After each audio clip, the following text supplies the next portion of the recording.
So I'm happy esport happened. I'm happy I got to compete. I'm happy competition became my life for that long. And now I'm happy that it's not right now. So that sense, I feel fortunate. I feel lucky, and I didn't expect any of this to really happen, and Dota to become the game that it did, or Han for that matter, or any game for that matter. Yeah.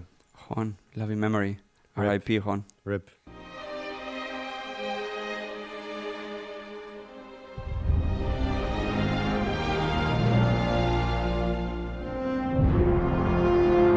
I saw the post yesterday and I was like a little bit nostalgic and sad. There was a moment yesterday when I saw it, I was like, I want to play Hon right now, and I can't. Because the servers are gone, even though I haven't played in 10 years. Yeah. Yeah, I didn't feel like playing, but I have the good memories, you know? Maybe I would just for nostalgia. But yeah, Dota is my game. I think I would have a bad time playing another MOBA still. Yeah. I don't mean like playing. I just mean like, oh, dude, like let's turn it on because I have Yeah, the revisited. nostalgia. Yeah. I have revisited like maybe last year. I installed games that I used to play in my childhood to see how they would feel. First, the graphics were not holding up. I was like, oh my god. Yeah. I know I'm a boomer, but I play Monkey Island, which I can show you again. I mention it all the time. That is a But that's why when 8-bit, 16-bit game. when or if you ever have kids, you cannot show them the high graphics until later. You have to show them that the world this is the best you have, like Half-Life 1, you know? Like these are the graphics that you have. And it's going to be magical. It's going to be great. Like Diablo 1, Half-Life 1 is going to be great.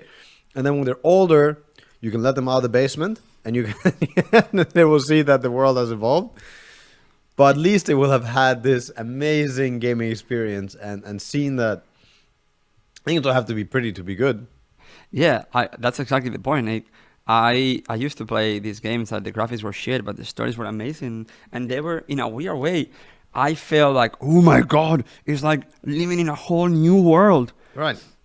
I didn't need this like high def vision that I have to live in the world. This 16-bit game felt like a whole different world. And once you get past that, like whatever engine or whatever graphics that it has, you're gonna also, I think, learn to appreciate and learn to see better what else they had to work with, which is just the story and the gameplay and like the experience that you're gonna have with a lot of these games. And today, I think there's so much less focus on that because, you know, a lot of money is getting spent on the graphics, on that type of experience instead. Yeah, like old games, man, like nothing compares in my opinion to a lot of them. Yeah, this is already like, this is with colors. This is like Monkey Island 3 or 4. Okay? This is with colors. Yeah. This shit has colors now. Back then we didn't have to. Oh my god, I played. And now, the moment I know you've all been waiting for. How about some amazing juggling?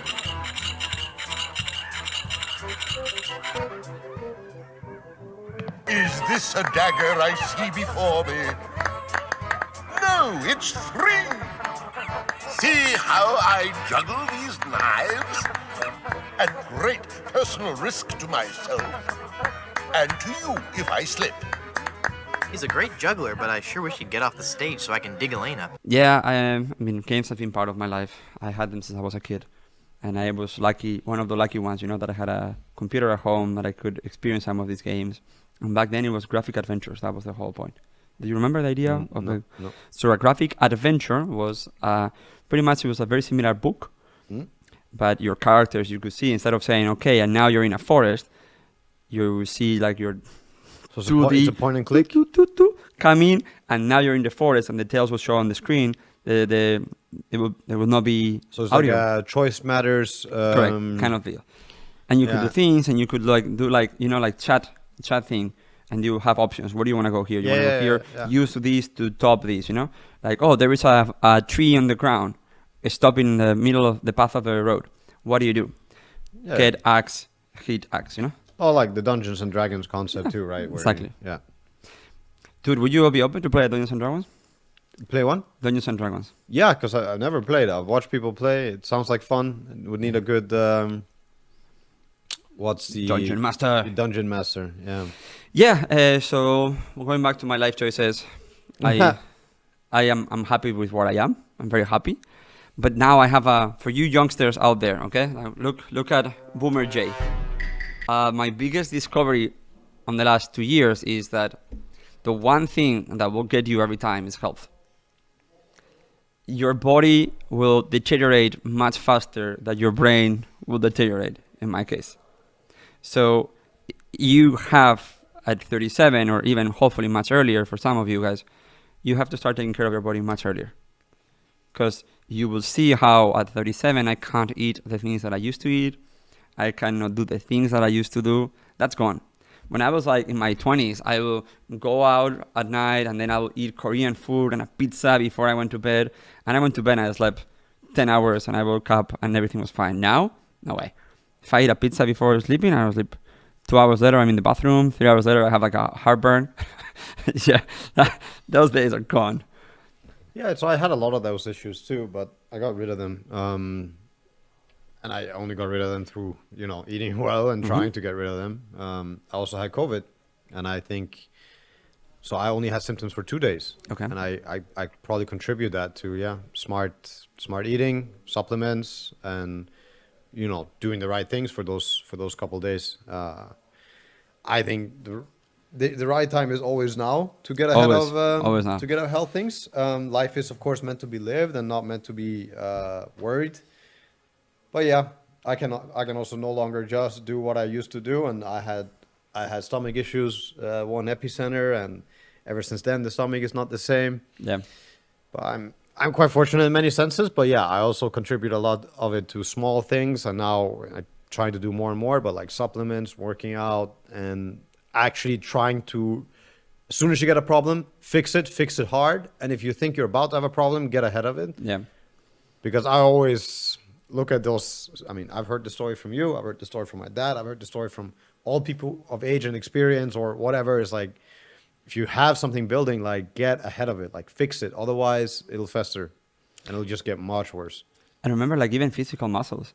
When I was young and I was spraining my ankle, 2 days and I was running around. Right. But now, how long were you there with like pain in your ankle? Yeah. Plus, Months? I also didn't like fully tackle it right Yeah. away, and yeah, I think I had issues for 8 months or more when I sprained it bad, but still, it shouldn't have been that long of a recovery rate. I was 28. I was 27. Yeah. I would say my second learning of a day. I didn't fix my teeth until I was 31. I Okay. had bad teeth until I was 31, Oh, and I wow. didn't fix it because they were You never aesthetically. brush twice a day, like well. No, why- I always why? brush it. But they were like clamped, so they were like packed, and it didn't look. Okay, yeah. Like I always like very, very consciously clean my teeth after every meal, all my life. But they were not on this, and I had to make them like this because my bite was irregular and it was hurting my whole face. Right. And then I fixed my teeth, and I found a whole level of confidence that I wish I had done it earlier. Because I never wanted to have braces, and I never wanted to have that. And yeah, when How did you fix it then? I have the thing for 3 years. The bracers. Yeah, I have braces and then Invisaligner. you know? Yeah. The invisible ones. But yeah, I mean, at 31, it was pretty embarrassing, but fuck it, I think did it's it. too late though to do some things when you get older. No. It just takes much, much, much, much longer. Okay. And because if you move the teeth very fast, the root gets shorter. When you're a kid, you could do what I did in 3 years. You can do it in 6 months. But and in 31, and I did it because my mom did it at 60.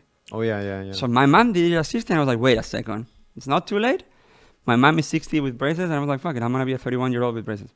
One of the best decisions I ever made in my life. I might want to do the same. I mean, I want to do that with allergies, right? I want to try to curb my allergies once and for all, my hay fever. Okay. Yeah, How do you yeah. do that?